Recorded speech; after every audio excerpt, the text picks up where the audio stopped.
My name is Layla, and I'm 37 years old, working as a homemaker. I've been married to my husband Jimmy for 13 years now. Currently, we are living together as a family of 4 with our daughter Karen and my mother-in-law. A few years ago, after my father-in-law passed away, we started living with my mother-in-law at her place. Living with mother-in-law in her home was anything but peaceful. Suddenly, after we moved in, she began to harass me. "Is dinner ready?" "Oh, yes. It will be done shortly." "How long are you planning to make everyone wait?" While I was cooking, mother-in-law came into the kitchen and started tasting the food.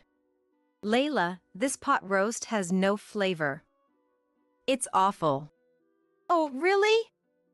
I thought I had seasoned it well. How could you taste it and still have it turn out like this? You are really bad at cooking." Jimmy and Karen must feel so pitiful with this food. "I'm sorry. Jimmy must be having a hard time with such a useless wife. Hurry up and set the table." She complained constantly but never helped with preparing dinner. Mother-in-law didn't just push cooking onto me. She left all household chores to me and just lazed around the house during the day. "Dinner's ready, everyone." As the whole family sat down and started eating, Jimmy and Karen praised the pot roast that mother-in-law had earlier criticized, saying, "This pot roast is delicious." "Yeah, Mom, it's tasty." Then mother-in-law said, "Yes, indeed. The seasoning is just right." She was now saying the exact opposite of what she had said before. Despite her harassment and nasty comments to me, she always spoke kindly to Jimmy and Karen, probably not wanting them to dislike her. "Layla is really good at cooking." "Oh, thank you." In front of Jimmy and Karen, she sometimes praises me. "Today, Layla did all the housework, considering my health. She's truly a capable wife." Is that right, Layla? In truth, mother-in-law had just forced household chores onto me. No. As I tried to deny it, mother-in-law kicked my leg under the table where no one else could see. "Ah, yes. That's true. Thanks for always being kind to my mom." Jimmy thanked me with a beaming smile. Even though that wasn't the truth. I could never hide my bewilderment at mother-in-law's blatant attitude. Because of this, Jimmy never noticed that I was being harassed, and he even thought that mother-in-law and I got along well. Jimmy really cared for mother-in-law, and when father-in-law passed away, he was more concerned for her than anyone else. I couldn't bring myself to say anything bad about mother-in-law to such a loving Jimmy and had never been able to talk to him about it. Karen being very fond of mother-in-law was another reason why I couldn't consult anyone. When it was decided that we'd live together with my in-laws, Karen said, "Yay! I get to live with Grandma now," and was delighted. Mother-in-law adored Karen, and they always played together, took baths together, they were very close. Taking advantage of that, mother-in-law's harassment towards me escalated. When I came back from shopping, the room was all messed up. "Hey! Mother-in-law, what happened? Why is everything so scattered?" I asked, surprised, and mother-in-law answered with a smirk. I couldn't find something, and before I knew it, it had become a mess. The house wouldn't be turned upside down just from looking for something. Mother-in-law surely did it to harass me. "Sorry. I'm going to dinner with friends now. Cleanup's on you." As expected, I ended up cleaning, and mother-in-law fled the house. That day, cleaning took all day, and I couldn't do any other chores. Then mother-in-law came back home and said, "Laundry, dishes, cleaning, none of it's done? What on earth were you doing?" Holding back my anger at mother-in-law's scheme, I quietly continued with the housework. "Hurry up, or everyone will come home. If Jimmy realizes what an incapable wife you are, he'll surely divorce you." Mother-in-law never helped with the chores and constantly nagged and rushed me. I was getting more and more frantic as dinner was nowhere near ready. In the end, dinner was late. What? Dinner's not ready yet? I'm sorry. It'll be ready soon. Just wait a bit longer. Jimmy asked, looking concerned. Are you feeling ill? No, it's not that, but... I thought about explaining why dinner was late, but when I glanced at mother-in-law, she was glaring as if to say, don't you dare. Today has been a bit hectic. Oh, I see. I'm sorry. No, it's totally fine. Mother-in-law seemed to be trying to portray me as an incapable wife who's hindered by her, hoping Jimmy would get fed up and divorce me. But Jimmy is so kind that instead of blaming me, he was even worried about me. Mother-in-law didn't find this amusing, and her daily harassment towards me only escalated. Lately, it's not just about the harassment towards me. She started interfering with Karen's affairs. You two seem to be trying to get Karen into a private middle school. Yes, we are. Is there a problem with that? It's cruel to make her study late every night for exams. Stop it right now. Well, we're not going to stop just because you said so. Karen herself has expressed a desire to go to a private middle school. We are not forcing her to study and go against her will. Kids should just play and have fun. There's no need to force them to study now. But working hard now will open up more options for her future, and Karen wants this. You're not doing it for Karen, you're forcing it on her, aren't you? That's not true. Lately, as Karen has been studying at night and attending tutoring, our time together has decreased, and mother-in-law seemed displeased. Just give up on the middle school exams, it's a waste of time. I couldn't hold back my anger at this comment. I was furious at mother-in-law for disrespecting Karen's feelings and only saying selfish things. Isn't it normal to support Karen when she wants to do this? What? How dare you talk back? Mother-in-law was quite surprised as I had never talked back before. Karen's exams have nothing to do with you, mother-in-law. What do you mean, nothing to do? I'm her grandmother. Feeling like arguing would get us nowhere, I left saying, Enough of this. I'm going to pick up Karen. Mother-in-law continued to harass me in front of Jimmy and Karen, seemingly unable to let go of me talking back. Today's dinner looks plain? Is this all we have? I guess she must have been furious with me. You can't even think about feeding a growing child? I'm sorry. Finally, Jimmy couldn't just listen in silence and snapped at mother-in-law. Come on, Mom. Don't complain about the meal that Layla made. His anger ignited. Jimmy had mother-in-law flustered. She quickly backpedaled. Oh, I'm sorry. That's not what I meant to say. Not wanting to start another fight, I brushed it off with, It's fine. After dinner, while I was washing dishes, mother-in-law came over and muttered, Remember this, and went back to her room. From then on, every day was filled with fear, wondering what she might do next. Then, one day. It was the day of Karen's acceptance announcement. We headed to the venue, all nerves. When we checked the bulletin board, Karen's number was clearly written there. You did it, Karen. Awesome. You got accepted. Yay. We were all overjoyed. Karen had been studying without a break for months. Thanks to her efforts, she had passed the middle school exams. We have to celebrate today. Yes. Karen, what would you like to eat? Steak. Steak was Karen's absolute favorite. Should we order delivery today? Hooray! On my way home, I called the steakhouse and ordered a luxury steak for delivery. We also decided to buy a cake, so I made a small detour on my way home, asking my mother-in-law to receive the steak delivery at the house. When I called mother-in-law, she said, "Understood. I'll take care of it." Because of various detours, we were completely past lunchtime by the time we got home. "I'm starving. I want to eat the steak now." "You're right, we're late. The steak should be here, so let's eat plenty."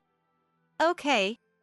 When we arrived home, we just ran into mother-in-law's friends as they were leaving. They all said in unison, "Thanks for the feast," and left, making me wonder what was going on. I had a bad feeling and rushed into the house. The delivered steak was all messed up on the table. "Mother-in-law, did you eat this steak?"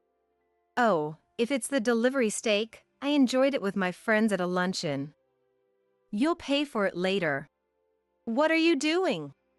When I yelled at mother-in-law, she replied, "You were probably planning to order delivery and slack off from housework. I won't allow that." This was to celebrate Karen's success. Success celebration? What success? I had told mother-in-law in advance that today was Karen's exam acceptance announcement. She seemed to have forgotten because she hadn't listened to me. Karen and Jimmy arrived late. Karen had heard our conversation in the corridor and was crying. "Grandma's so mean." Karen had been excited to report to Grandma quickly, but to think that she didn't even remember the acceptance announcement day. I thought it was understandable for Karen to cry. "Mom, today was Karen's middle school acceptance announcement. How could you forget such an important day?" "That's awful." Mother-in-law seemed unable to hide her agitation. "What, today? Layla, why didn't you tell me earlier?" "I did tell you. I was too stunned to even feel angry. Karen worked hard and got accepted, so we were going to celebrate by eating her favorite steak. To think you'd eat it with your friends. I can't believe it." "No, it wasn't like that. I really didn't know." "You didn't know? I called you about the delivery, didn't I?" "That's..." "Mom, did you eat it on purpose?" "On purpose, you say?" Mother-in-law's face turned paler and paler, and she began to sweat. She was desperately trying to think of an excuse, but seemed to have no words to say. "I've suspected this for a while, but you really are harassing Layla, aren't you?" It seems Jimmy had a vague idea of what was going on. But since I didn't talk to him about it, he just watched the situation. Suddenly mother-in-law approached Karen and said, "I'm sorry. Let's all go to the steakhouse. I'll pay." Karen responded, "I hate Grandma." She pushed mother-in-law away and ran to her room. The shock of being hated by her beloved granddaughter seemed to be tremendous, and mother-in-law froze after falling on her bottom. After that, I told Jimmy everything about how mother-in-law had been harassing me. "Why didn't you tell me sooner?" "I couldn't say anything when I thought about you and Karen. I'm sorry for forcing you all this time. You don't have to endure it anymore." Jimmy suggested that we move to make sure I wouldn't be harassed anymore. Since Karen also said she didn't want to live with mother-in-law anymore, we were able to leave the house without worry. Thank you. On moving day, while I was packing, mother-in-law came into the room. "Are you really leaving the house?" Mother-in-law's face looked like she was about to cry. "Yes. You must be glad to be away from me, whom you hate." "I don't exactly hate you." "Can you please leave? You're in the way of my packing." As I tried to drive mother-in-law out of the room, she suddenly began to plead. "Please don't leave. I'll apologize for everything. Please. I can't bear to be apart from Karen. Karen also says she doesn't want to live with you." No matter how much I explained, mother-in-law wouldn't let go, clinging and crying. So I made a proposal. Actually, we're moving to my parents' house.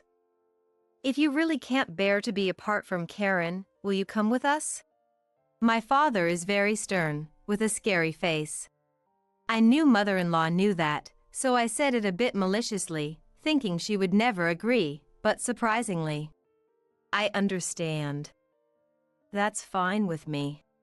I was stunned that she agreed. It seems mother-in-law wanted to be with Karen that badly. Since she wouldn't harass me in front of my parents, and if she did, I could report it to my father, I agreed to live together. Jimmy said, "Sorry, if something happens with my mom coming along, feel free to kick her out." So we all moved to my parents' house, and the cohabitation began. My father seemed dissatisfied with mother-in-law came with us. Of course, he knew how mother-in-law had harassed me and ruined Karen's celebration. He didn't blame her directly, but his silent pressure kept mother-in-law shrinking. She spoke less, seemed downcast. Whenever my mother and I asked for help with housework, she readily complied and worked hard. I couldn't help but laugh at her changed appearance. Life went on without any incidents for a while, but finally, mother-in-law reached her limit and yelled, "I'm sick of this house." My father is intimidating, and Karen still can't get through to him. I think Jimmy's attitude toward mother-in-law has become colder because he couldn't endure various things anymore. "Karen, let's go home together." Mother-in-law tried to forcibly pull a resistant Karen and leave the house. "Mother-in-law, stop it. Can't you see Karen doesn't want to go? It's better to be with me than in this house." At that moment, my father arrived. "What are you doing? Knock it off." Frightened by my father's forceful yell, mother-in-law froze in fear. "I allowed you to live with us because you said you didn't want to be apart from your granddaughter. But if you try to take Karen against her will, I'll call the police for kidnapping." "I didn't mean to that way." Hearing my father's shout, Jimmy also rushed over. "Mom, what are you doing? Just leave us, we can't be bothered by you anymore." "I'm cutting ties completely." "No way." Then Karen shook off mother-in-law's hand and screamed, "Get out!" Even mother-in-law seemed shocked by this, dropping her shoulders and leaving the house in tears. Now she's back at her house, living a lonely life. Afterwards, mother-in-law became reclusive, and it seems that even neighbors and friends have started keeping their distance. On the other hand, our family is living peacefully every day. Karen is studying hard at a private school every day, and Jimmy has become very friendly with my parents, especially my father, with whom he drinks every day. I wish I had talked to Jimmy earlier and moved to my parents' house. "Everything looks delicious," the elderly lady said, gently lowering her eyes as she stood next to her husband. Most of the customers visiting the bakery were familiar faces from the neighborhood, but this elderly couple was new to me. "What is this feeling?" I wondered, caught in a strangely comforting sensation that I couldn't quite put into words. Listening to their exchange, I inexplicably found their voices soothing. It was a nostalgic sound, like something I'd lost a long time ago, the kindly smiling face of the elderly lady. Where could it be? Where had I seen these two before? Then I remembered, the husband had been looking outside through the shop's partition, and it was then I first noticed another person standing outside. A woman in her 60s, pacing back and forth in front of the shop, glancing our way but quickly averting her gaze and hurrying off whenever our eyes met. But after a while, she returned and looked our way again. "Hey, why don't you come in?" The husband called out to her impatiently, followed by the elderly lady. "Yes, do come in, won't you?" Encouraging. Then, turning her gaze back to me, she smiled. "She's our daughter," and said, "I'll have the croissant." "Please give me a croissant," the woman said, covering her face with her hands as she timidly entered the shop. As I packed the croissant into a bag. Today is our granddaughter's birthday. She loves croissants. The elderly lady smiled joyfully. What a coincidence. Today is my birthday too. I've loved croissants since I was a child. The elderly lady laughed, but then, seeing my name tag. You, this person. She suddenly trembled and started to cry. My name is Amelia, a 40-year-old single mother. I'm currently working at the bakery while raising my daughter Lily, who just started elementary school. I don't want Lily to feel lonely, but the early mornings at the bakery and not being able to spend much time with her is my biggest worry. Starting with the early morning prep, closing the shop at 7 p.m., and when I get home, Lily always clings to me, but I'm too tired to properly engage with her. I'm making my child feel lonely after all. I reflect, looking at my sleeping child's face. Growing up, my family situation was always different compared to others. I barely remember seeing my dad, Matthew, around the house. Whether I was going to school in the morning, coming back in the afternoon, or even at bedtime, Matthew was hardly ever home. On the rare occasions he did come home, he'd take cash from Mom's wallet and leave without a word, heading out again. I grew up thinking that's just how dads were, believing it was normal. However, when I saw a friend walking happily with her family in town one Sunday, I began to wonder for the first time if my family was a bit odd. My friend had a happy look on her face and said, "We're going to a restaurant with Dad and Mom, just the three of us." So, I asked, "Is today some special occasion?" She shook her head. "It's a weekly thing," and replied. The next day, when I was talking about it at school, everyone seemed to say in unison, "Isn't that normal? Is it different for Amelia's family?" As if they were looking at something strange. Matthew hardly ever came home, but in my memory, Mia, who is my mom, was also rarely at home. Mia worked as an insurance agent, and it wasn't unusual for her to have meetings in the evening since some clients were only available during the day, inevitably making her return home late. By that time, I would already be wrapped up in my futon, asleep, but I'd wake up to the sound of the front door opening and closing and footsteps, and call out, "Mom."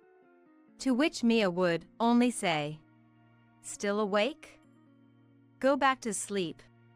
Without any real conversation, I'd fall back asleep and wake up in the morning to find Mia had already left for work, leaving behind a prepared breakfast on the dining table for me to eat alone. Feeling inferior because my circumstances were so different from my friends, I gradually started to distance myself from them, going straight home after school without speaking to anyone. And in the empty house, I would always immerse myself in playing house alone. Seeing this, my maternal grandmother Chloe said, "Why don't you come over to our place to play?" From then on, my place to be was a bit away from home at my grandparents' house. When I was playing house alone, "Let me join in." Chloe would suddenly join in with a voice like a little girl's, saying, "Hello, Amelia." When I got tired of playing house, my grandfather Kevin, who would have just returned from gardening, would join us and the three of us would play cards, or solve puzzles from a quiz book Kevin picked up on his walk from the bookstore. Tired from playing? I bought croissants, let's wash our hands and eat them together. Eating croissants that Chloe bought from a nearby bakery became a habit. With my grandparents sharing one between them and me biting into my own, saying, "This is delicious." Chloe would reply, "It's delicious, isn't it?" The taste of the croissants was wonderful, but more than that, I can now say with certainty that what made me happiest was spending time with my grandparents. Sometimes, when Mia, my mom, finished work early and came home, she would, on those rare occasions, hand me a capsule toy from the nearby game center, saying, "Here, a souvenir." I don't need this. Not knowing how to deal with my mom. Thank you. I couldn't straightforwardly say. Still, Mia kept buying capsule toys and handing them to me without getting discouraged. I couldn't understand why she kept doing that as a child, but now I think that might have been her clumsy way of showing love. Matthew and Mia eventually started to argue all the time, even when I was asleep in my bedroom. Suddenly, I would wake up to their yelling at each other. You're always like this. You go to work but hardly ever bring any salary home. Shut up. It's my money. I'll spend it however I want. It felt like they repeated this kind of exchange every night. Eventually, they seemed to give up on each other, the energy in their quarrels faded, and they stopped talking altogether. Then one day, Mia left the house without saying anything to me and never came back. After Mom left, leaving a huge void in my heart. She abandoned you. She chose her job over her own child.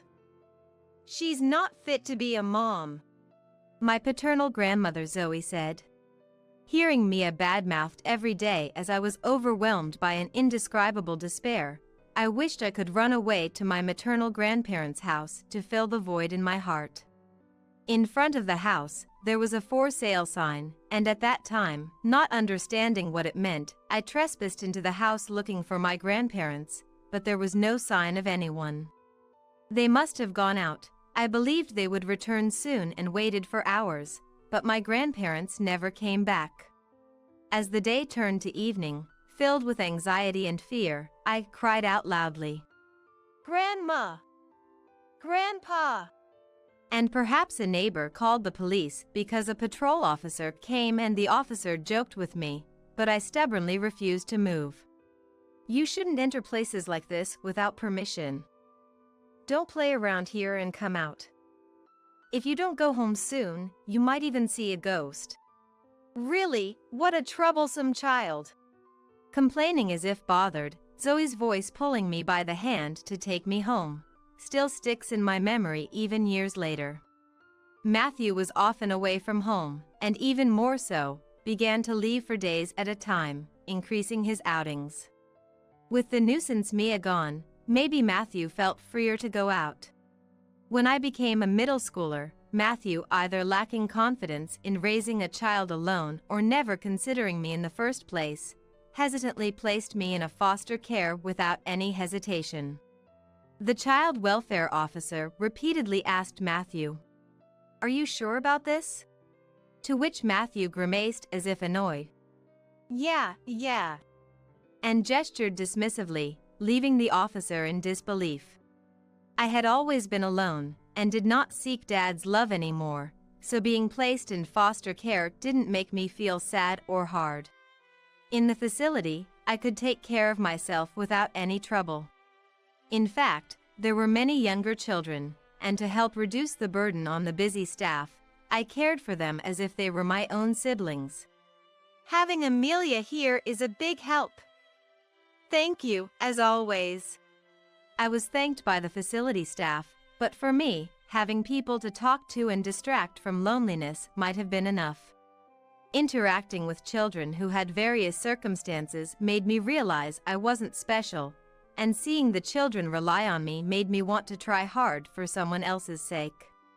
One day, when croissants were served as a snack, the sight of them suddenly reminded me of the warm and gentle days spent with my grandparents, and I couldn't help but burst into tears.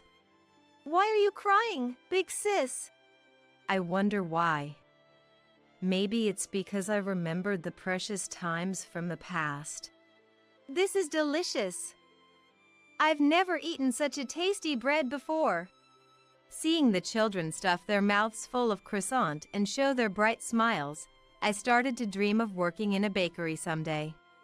After graduating middle school, I chose a high school with a home economics course.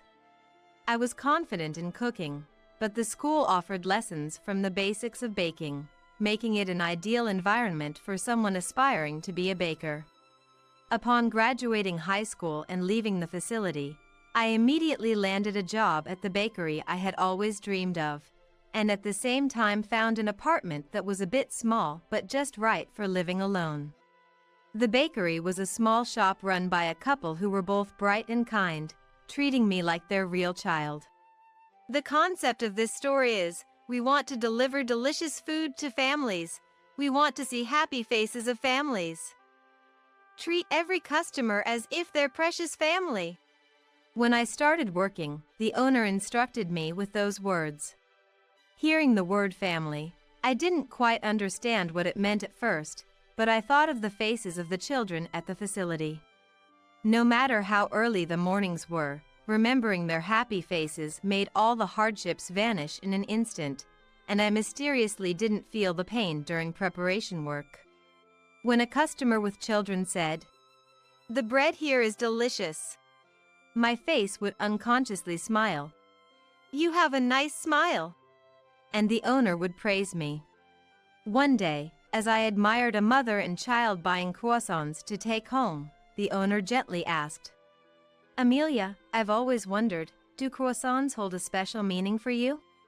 "The taste reminds me of memories eating with my grandparents. I spent a lot of time with them as a child." I shared with the owner my journey from early childhood to entering the facility. Then the owner began with a preface. "If it were possible, would you want to meet your grandparents again if you could? What about Mom? Would you want to live with them?" Caught off guard by such an unexpected question, I was at a loss for words. Honestly, there were many times I wished I could meet them. Yet, I felt like I shouldn't want to meet them. Both my grandparents and Mom had abandoned me, and I kept telling myself that there was no way we could meet again. "I don't think so. I've never thought about it even once," I answered, avoiding the owner's gaze as if trying not to let him read my mind. "I see. That's fine then." The owner showed an ambiguous reaction. Whether he believed me or not was unclear. When about 10 years had passed since I started working at the bakery, there was a significant change in my personal life. I fell in love with a male regular who always came to buy and married him 6 months into our relationship. We struggled to have children for a few years, but at the age of 34, I was finally blessed with a daughter, Lily. However, right after the child was born, my husband became cold towards me, and constant quarrels led to divorce. The custody battle was contentious, but thanks to a skilled lawyer introduced by the owner, I managed not to lose Lily. Yet, seeing Lily's lonely expression sometimes made me reflect. Have I only made my daughter feel the same way I did? As I watched her sleeping face. One day, while eating dinner with my daughter, Lily, who had just started elementary school, was curiously looking at a small rubber doll toy. "What's that? Did we have this?" I was puzzled by the unfamiliar toy, but then noticed a capsule toy container on the floor. "Did you buy this?" I asked. "A strange lady gave it to me earlier." "A lady? Where did you meet her? What did she look like?" "She was standing in front of our house when I came back from school. Much older than you, Mom. She seemed to know you. She gave it to me." I wondered, who could it be? Thinking it might be someone from the facility as I tried to recall any acquaintances, but I cautioned my daughter. "Don't follow strangers even if they talk to you." The next day, as I was standing in the shop as usual, an elderly couple I hadn't seen around here came in. Most customers of the bakery are local acquaintances, but sometimes people come from afar having heard of the shop's reputation. I thought this elderly couple was just such customers, but then, "What's this feeling?" I was caught by a strangely familiar, comforting sensation that words couldn't quite describe. "All these look delicious," the elderly woman said happily, turning to her husband standing beside her. Yet for some reason, her voice also made me feel inexplicably comfortable. It was a voice from a distant past, a familiar yet nostalgic tone, the elderly woman's kindly smiling face. Where have I seen these two before? I noticed the husband kept glancing outside the shop, and I thought he wanted to leave quickly, but the woman didn't seem to rush him. Then I noticed for the first time that there was someone else standing outside the shop. A woman in her 60s was pacing back and forth in front of the shop, glancing over here but quickly looking away whenever our eyes met, then hurrying off. But after a while, she came back and looked over when the impatient husband called out to the woman. "Hey! Why don't you come in too? Come on in, don't be shy." Followed by the elderly woman. The elderly woman turned her gaze back to me. "She's our daughter," and smiled. "Everything looks delicious, but we'll have the croissants." "Please, croissants." Though I thought she wouldn't be shy at her age, the elderly couple's daughter covered her face with her hands, timidly entering the shop. As I was bagging the croissants, the elderly woman smiled happily. "Today is our grandchild's birthday. She has always loved croissants.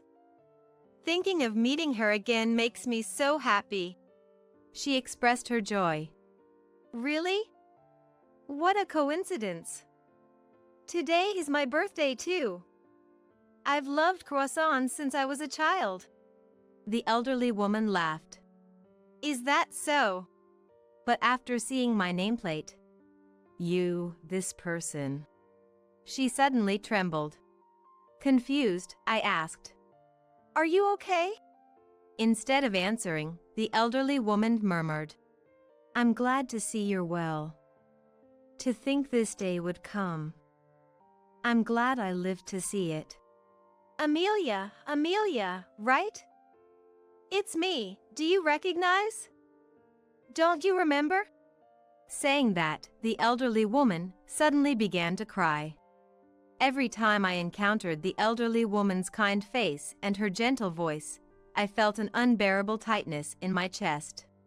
Now gone to a distant place, a precious presence that warmly enveloped me. Could it be Grandma? Grandma Chloe? "Amelia, you remembered me," said my grandmother Chloe as she wrapped my hand in her warm ones. That meant the woman who had been looking down behind the partition. "Mom, right?" "Yes, your mom," said the woman, finally speaking up. Because over 30 years had passed since our last goodbye, I hadn't immediately recognized the three when they entered the shop. But the three in front of me were unmistakably my grandparents and mom. Trembling, I handed the goods to Chloe. "I still have work to do, so later. We'll be resting at the park over there. No matter how late, it's okay. I want to talk to you," Chloe said, looking into my eyes with a firm tone. The owner, who had watched everything from the back of the shop, came over to me. "I told your mom and them where you live, was that okay? I had a feeling you actually wanted to meet your mom and grandparents." "No, it's fine. Thank you." "Looks like it's slow today, let's close up early." So, changing into my private clothes and without even taking my bag, I dashed out the back door of the shop. Bringing the three back to my apartment, it felt cramped for a studio, but it might have been just the right size to fill the hole in my heart that had separated me from my family for so many years. Opening the door, Lily, who had returned from school, was doing her homework. "Ah, the lady who gave me the toy yesterday." She pointed at Mia. "How did you know I was living in this town?"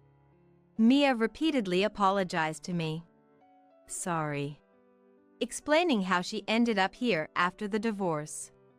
My dad, Matthew, worked in a small-town factory but never brought his earnings home, spending it all on drink the same day he received it. "What about Amelia? Raising a child will cost money." Mia, needing to raise young me, decided to work in her husband's place. Yet, Matthew's wastefulness didn't improve, and he began to stay away from home more often. Angered, Mia proposed divorce to Matthew. However, during the divorce mediation, Matthew's mom, Zoe, harshly said, "If you really want a divorce, leave Amelia behind." Mia didn't want to give up her child, whom she had born and raised, but believed Zoe when she was told, "That child hates you." "No way." I was infuriated hearing this, but Mia repeated, that's right," nodding. "But back then, I genuinely believed you hated me. You never seemed happy, even when I bought you toys." Mia, awkward in expressing affection, seemed to have misread my feelings even until the divorce. "If I think about it now, I should never have let you go." Afterwards, Mia, as if cutting off memories with her daughter, threw herself into work, but one day, after 30 years, she accidentally met Matthew in town. To Mia, he was like a stranger, but she was still concerned about her only daughter and confronted Matthew about me, who nonchalantly admitted to leaving me in a facility. "I had no idea you were put in a facility. I'm so sorry." From then on, Mia, working in a job with flexible hours and collaborating with my grandparents, traced my steps from the facility to the bakery. "I've been looking for you for so long, and finally found out you were working at that bakery. You were out for delivery, so I asked the shopkeeper for your apartment." Grandma Chloe's warm and gentle hands enveloped mine. "Why did you all leave without saying anything to me?" Instead of Chloe, Mia continued, "I forced myself to ask them. After Matthew and I divorced, I stayed with my parents for a while. Your house was so close, and every time I saw you, I wanted to hug you immediately. But I thought you hated me, and if we couldn't meet anyway, staying in the same town would just make it harder for me. So, I decided to leave that town with my parents. It was hard for me too. Even after I couldn't see Amelia anymore, I was always thinking about you. What you might be doing now. Are you eating well? Have you caught a cold?" That's all I could think about. As Chloe said this, she tightly closed her eyes and looked up at the ceiling, but the tears rolling down from the corners of her eyes didn't stop. "Thank you, Grandma. I didn't know you were looking for me. I had always thought I was abandoned by Mom and my grandparents.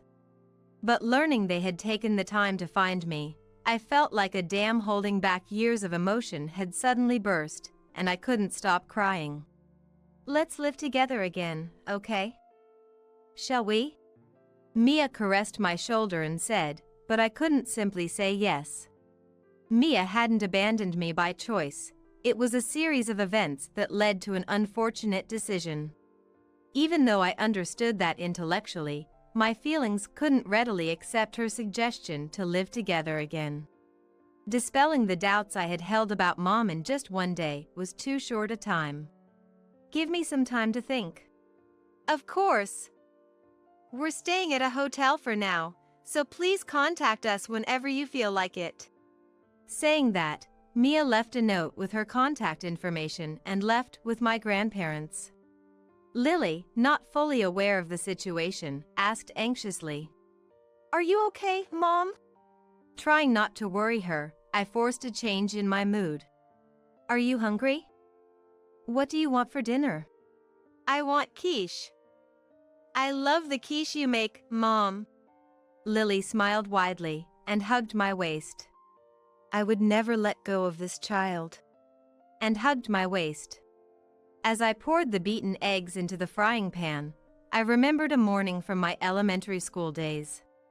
The morning after Mia left, I woke up to find a quiche she had prepared in advance on the dining table with a note in Mia's handwriting. "Reheat and eat." As I thought about it, the eggs got too cooked. "Sorry, Lily. The eggs got a bit firm. Forgive me?" "It can't be helped, Mom." Lily sighed but smiled. Am I like Mia was back then? The thought that I might be making Lily feel lonely troubled me. After dinner, as I was doing the dishes, Lily rummaged through her school bag and approached me on tiptoe and called out, "Mom, look this way." Turning off the faucet and looking back, Lily had drawn a full-page portrait of me on drawing paper. "Good luck at work." Next to it was a message. "Happy birthday, Mom." "I love you, Mom." "Thank you." Overwhelmed by my daughter's casual kindness, I felt a warm surge of emotion. "Mom, are you crying? Why? Was something bad?" I wiped my tears and said, "Of course, it's because I'm happy." Lily looked puzzled. "Do people cry when they're happy too?" "Yes, that happens. My greatest joy is seeing you grow up healthy and happy." I had been so caught up in work from morning till night that I hadn't been able to pay enough attention to home and Lily. I thought maybe Lily hated me, but she told me she loved me. "Thank you, Lily. I'm so grateful you were born my child." The next day was Saturday, and the shop was very busy, but the owner, knowing the situation, offered me a break. "Now that we have a young part-timer, you can take some time off."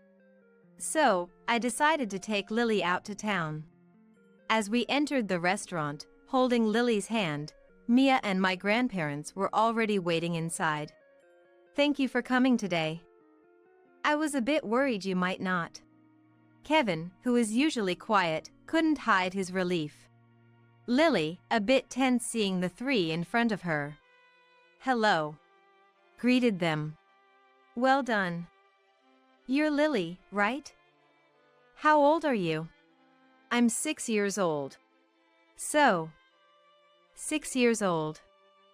That was about how old Amelia was when she started living apart from us." Chloe showed a complex expression, a mix of the loneliness from separation and the joy of reunion. Lily, initially stiff in front of her great-grandparents, relaxed by the time the meal was served, engaging in conversation on her own. Looking back, I don't remember ever being taken to a restaurant by my parents as a child. I never want Lily to feel that kind of loneliness. "It might be presumptuous of me to ask this." Mia started, exchanging glances and nods with my grandparents. "If you are okay with it, would you like to live with us? Not in your current apartment, but in a new house we could buy and live happily together. What do you think?"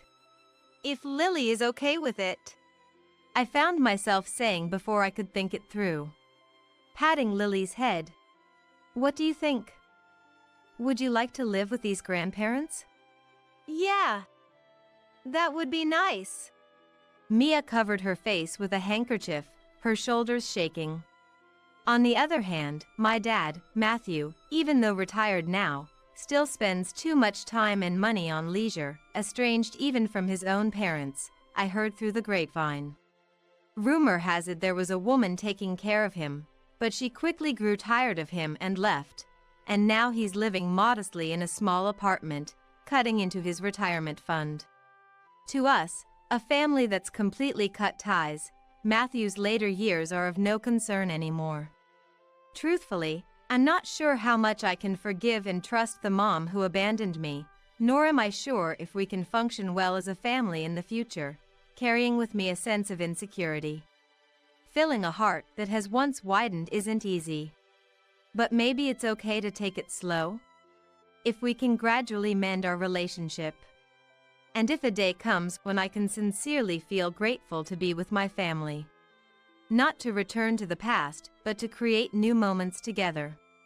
Now, surrounded by a warm family, I spend my days happily and joyfully.